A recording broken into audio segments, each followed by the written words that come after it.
So I'm Charlene from Black Brit, and I'm here today with Kibwe Tavares, director, architect and filmmaker. So we'll get into it. Your latest project, The Kitchen. How was it directing your first feature? So I know you've done shorter form, but in terms of like a feature, what's the similarities and differences? Well, I guess the main differences are really obviously just volume, one, but I think it's just like trying to command the full narrative really. Like I think because short's always like you can kind of get away with sometimes an idea, but when you're doing a feature, that's really sort of like working out the full arcs and sort of like really working with the actors and the cast, the crew, and bringing all of it together. And it's just a sort of epic. We had lots of moving parts in the kitchen, and so it was quite challenging, just sort of like making it all sing together and finding it in the edit and all of those sorts of things. Yeah. So you co-directed with Daniel Kaluuya. So it was his first directorial debut as well. How was it? Because I know that he also co-wrote and co-produced on it. So how was it directing alongside somebody who's also producing and writing it as well? Yeah, good. So me and Daniel worked on it for a long time together, and we really just sort of like learning each other's strengths. So we started working it like almost a decade ago now, and so organically we started to sort of like lean into other strengths at the different points when it was needed.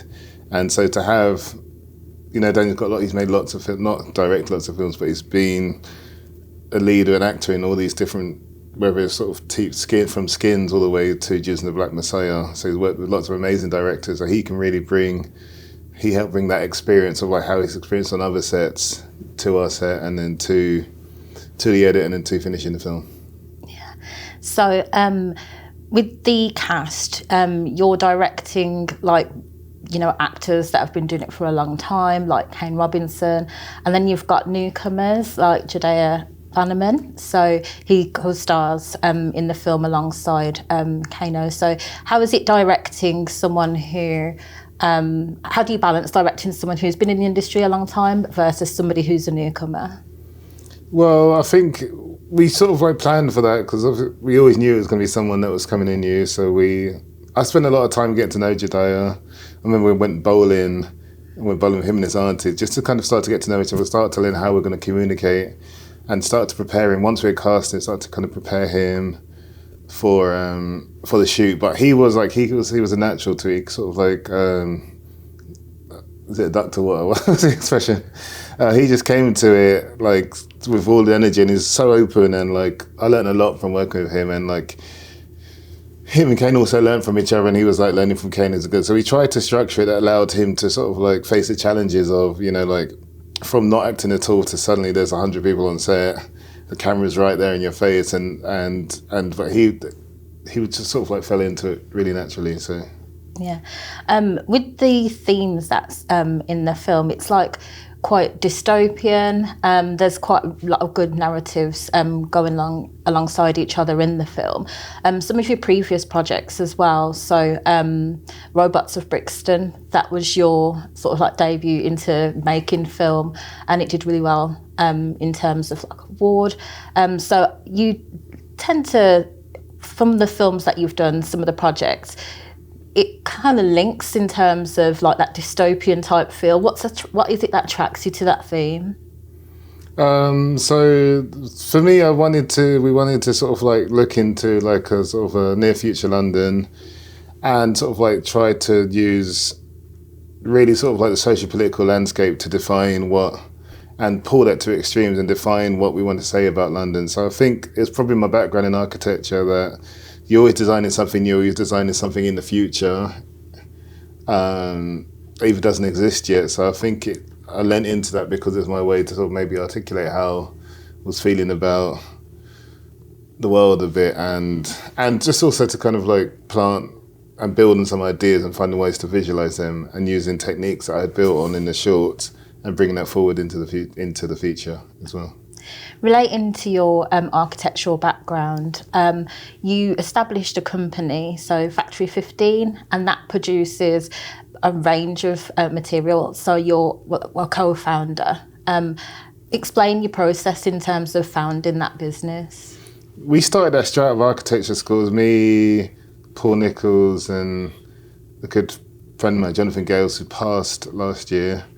And we really just had finished architecture school. We wanted to find a way to keep making our own work, because we were making architectural films in school, and we wanted to find a way to keep making our own work.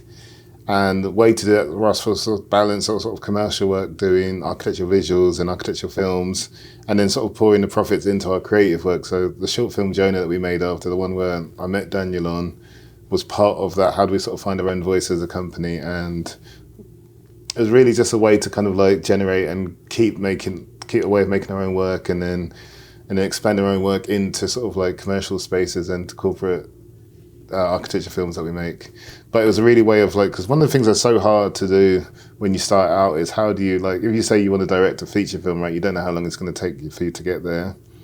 So how do you sort of sustain yourself? How do you sort of build an infrastructure that allows you to kind of keep working and keep moving? And the company allowed us to do that. But we were broke straight after finishing school, so we didn't have much to risk. So we're like, let's just try it and see where it goes. And now we're about 10, 15 employees. We've been going for pretty much when we started the kitchen, we started the company. So those things have aligned, and yeah. Oh, that's brilliant. Watching the film, there was brilliant chemistry between the two lead actors. There's some lovely scenes as well. I love the non-verbal, powerful scenes. I'm not going to give too much away because we don't do spoilers. But there's some really powerful scenes with the non-verbal. How did you direct those ones where there's not any dialogue, but you deliver, like, the power's delivered within the non-verbal? Well, I think that was really the strength of the two leads that we had, and really talking about spending time with them, but they just sort of brought that in a sense. And like, you know, when they felt they could do something without dialogue, they sort of done it. And we cast them really because I think inherently they had the qualities of the character from Izzy. For Kane, for Izzy, had the quality of someone that we needed. So really it was about sort of like giving them the space to spend a lot of time talking to them about who they are, who the characters are, and what they're feeling at the time, and what they're going into the scene, what, you know, what the intentions are, and then also just giving them space and crafting and shaping them to play it. But then in the edit, you know, often you find you've got too much, or like you can tell as much with a look, then having to have the line there. So you might say, okay, cool, let's find a way to lose that line and just show that moment between how Kane is looking at Jediah. Or so there's a combination between feeding them with the tools for the attentions for the scenes, the right casting, and then find it in the edit, which we've sort of found that actually is often pulling stuff out gave us sort of like more power than having to articulate vocally. What were some of your favourite moments from being on set? Because I know that sometimes it can be long shooting days. It can be quite challenging. What are some of can you think of anything like fun that happened on set? Well, quite a lot of special moments. I remember sort of for me, it's like the funeral, when we created the funeral scene, just felt really powerful because we sort of had a choir, we had a whole bunch of extras and everyone was singing this song, and I remember watching the monitor and seeing our story editor sort of like weeping at this sort of funeral that we had created. The roller disco was amazing because again, we at points we just created real life. We tried to create as real life as possible, so that there's points when at the end of the roller disco it just turned into a real wave, right? We had a DJ there, and then Daniel got on the mic, and then he just started hyping everyone up, and then it just turned into like, that's probably one of the best days. I'm trying to think what else, but there was lots of like quite special moments. We had a couple of like days that we shot in Paris as well that were quite special, being there and working with a French crew, and actually everyone, all of the crew coming, getting on the train and meeting us all there in Paris. So seeing everyone again, it was like, I think we had a 4-day break or something, so. And then we shot in Paris for a couple of days. But there were quite a lot of special moments, and I've got everything on my, I've shot like, you know, lots of like stuff on my phone, and so sometimes I do sort of reminisce a bit about, but it's intense as well. So it's a weird thing where you're like, when you're in it, it's like, well then you start to sort of almost feel, especially towards the end of the shoot, you start to feel a bit nostalgic as it's starting to wrap up. Yeah, like, oh, it's ending already. Yeah. Well. Like it's hard, like, but it's ending. So in terms of what can we look forward to in terms of future projects? So I know you've only just wrapped on this one, but is there anything that you are interested in exploring in the future? I've got a whole bunch of projects, some in development. I'm in the middle of a project now, just ramping up on it. It's an animated film. I can't talk too much about it because of the release and stuff like that, but I can tell you who my producer is. It's an animated film for Netflix Animation out in the States, and I'm producing it with a woman called Darla Anderson, she produced Toy Story 3, Coco, a lot of big animations. And so we're working on that together. It's got a couple more years to go, but... Yeah, long process, but yeah, animation's slow, so that's going to be the next thing. Yeah, because we are on the Black Brit platform. How do you identify yourself in terms of Black British, and does your heritage feed into that? Just because it's great seeing projects and collaborations with a lot of people from Black Britain. So how do you identify yourself? Well, I definitely sort of identify myself as Black British. My mum's from Grenada, my dad's from Jamaica, so I've got Caribbean roots, but with an African name, right? So, I always think that's interesting because it's like, I always think like a lot of Black Brits will probably say the city they're from first. You say where you're from and the first thing they say is London. Then I would probably talk about my parents' heritage and growing up in and around South London. And so all of that, and we wanted to bring that identity out into the film. Do you see what I mean? Like, we wanted to sort of talk about my culture growing up and sort of bring up, with characters, with the world that we're building, and like celebrate that. And so the kitchen's really fundamentally about that. A mix of communities, but that's a significant part of it with the leads in the film. Yeah, you really get a sense of that coming through in the film. Is that part of the Kitchener reference with the DJ? He came in quite late as a character. He came in just quite soon before the shoot, like maybe about 6 weeks or something like that before we started shooting. We had a quite big rewrite, but there's definitely sort of like we wanted to speak to the heritage of that, and that character came from a reference to the original Lord Kitchener, the Calypso singer who came in on the Windrush. Yeah. So what would you say were some of the more difficult moments in terms of directing? Difficult moments, there's many. I think sometimes it's a mix between sometimes your confidence and, when you might have like a challenging scene, or I was going through a bit of a process of refinding my confidence. I shot quite a few things before, but then shooting this was my first big shoot back after a little bit away. And so, like, I sort of had to sort of like find that belief in myself you can do it, because sometimes you sort of start to feel like a bit intimidated by it all, and you start to, everyone, like I think people commonly talk about imposter syndrome and stuff like that. And so I had to sort of find a new way to sort of like direct this for a bunch of different reasons. I won't necessarily go into them now, but so there was a bit of confidence growing back, and like, or trusting my instincts was maybe the sort of like the fundamentals of it coming down to, and because it wasn't a challenge I had during the shorts, but I think sometimes the scale of it and all of those things can become a bit challenging. But I mean, you are very accomplished in terms of sort of like the projects that you've done. So for you to say imposter syndrome, it just goes to show that like it can happen to pretty much anyone. So how do you combat that, and what advice would you give to up and coming creatives who probably haven't got the body of work that you have, so might be a little bit intimidated coming into the field? What advice would you give them? For me, it's like leaning into, I think the fundamentals, you just got to like make stuff and try things and like produce stuff. Like this all started really from me, Dan Kaluuya and Dan Emerson coming together and saying, look, we want to make something together. Let's put a little bit of money in, and we done a workshop in a barbershop. And we just filmed it, and then that became sort of like the start of the process, and then it moved into sort of more formal development. But it was like saying, look, we're going to do it, we're going to just go, and then we're going to sort of like try just to kind of like, make something together. And then from that, we sort of built out, and then it grew and developed over the years. Our careers developed over the years, and then this was the time that it was ready to go, and we were ready, and then all in the same place, in the right place to do it. But it did start from that seed of us just saying, look, let's just film something. We had like, I think it was Canon 5Ds at the time, and we hired a barbershop, and we just sort of started to make stuff. So whether it's using what you've got around you, and like, Daniel had a lot of actor friends, I had a technical background, and it was just like combining the different skills to say, let's just make something together and go on a journey and see where it goes. So I think for me, it's just like, if you write, if you animate, if you draw, and then just sort of like go for it and try. Just go for it and find out what your strengths are. Yeah, but it's important to sort of produce something, like whether it's something written down or something that you film and cut together. Just fine, because I think that the access to, even if you shoot on your phone, like, you know, the access to technology and the access to equipment and software and stuff is so much more accessible now than my way in was doing my first short, Rebels of Brixton, put it on the internet, and then that got some traction.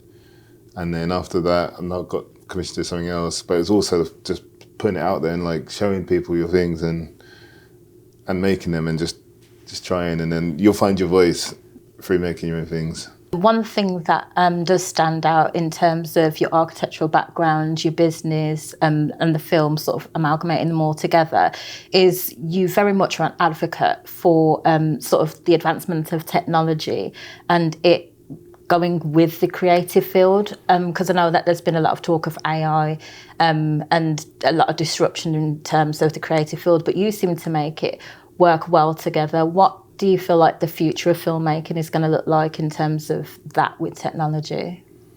Well, that's a big question, but like, for me, it's like technology's tools, right? So, like, the advance in technology probably allowed my career to start, because when I started, I was really sort of like efficient in using sort of 3D software and animating, but back in the day, you would have the computers used to have to be massive, or you need to have like really high-end machines or really expensive equipment to do that. But then slowly it became a bit more accessible, and it allowed me to sort of like make Rebels of Brixton on my computer by myself in my bedroom, which then sort of like led to something other things. So for me, I guess I see it as like a tool. AI is going to definitely sort of disrupt things and change things. But again, at the moment, it's like there's elements that, you know, if you can creatively use that tool to help you make what you want to make, like, it's another tool. Like, there's going to be lots of different tools. I'm working on this animation now. There's a big worry about the idea that you're going to you're going to sort of write in and it's just going to make it for you. And that might be what happens in the future, but at the moment, it's like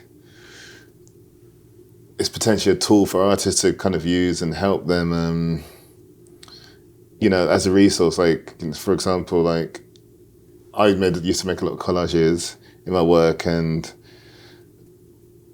back in the day, you'd have to go and find prints or whatnot, and then I started to use like Google Images to sort of like start to be embedding before you wouldn't necessarily be able to do that. But really, I guess I see it as a tool at the minute, but I can't predict what's going to happen, because like, and obviously it starts to get very murky when it's, you know, like using an actor's likeness or using someone's likeness and not paying them for it. But that's a different thing to what I'm talking about. I'm talking about how do you, as a creative, use the technology available to help with your storytelling, and actually, like, in some ways, it's like another tool that you can kind of help to sort of define your, like, help in your creative process, which I think a lot of people are starting to do. And I think, I don't know. Yeah, no, I get it, because technology, it can help and hinder sometimes, but it's about knowing how to work with it instead of against it. But it's coming, that's the thing. It's like you can't, like, I don't know, for example, like phones, even the old school telephone, you had to dial up, wasn't you, for the technology to change things. So it's how do you sort of like embrace it and like use it as a tool and part of your creative, rather than something that you have to fight against, because if you try and fight against it too much, it feels like an inevitable thing that's going to be part of the development as films move forward and the art form moves forward. Yeah. So last question. The Kitchen is a beautifully powerful film with a lot of interesting themes. What are you hoping that the audience takes away from the film when they watch it? That's always a really hard question. For me, it's like, we wanted to create a film really that you could reflect onto. We wanted to talk about community. We wanted to talk about this idea of like, individual versus community, and the sort of journey that you see, trying to not to spoilers at the same time. Yeah. But we wanted to sort of create a film that allows people to reflect and allows people to find themselves. They don't necessarily need to be the main characters of it, but like something to kind of hold on to. So we did want people to think about their community and their sort of their networks and what their cities all mean to them.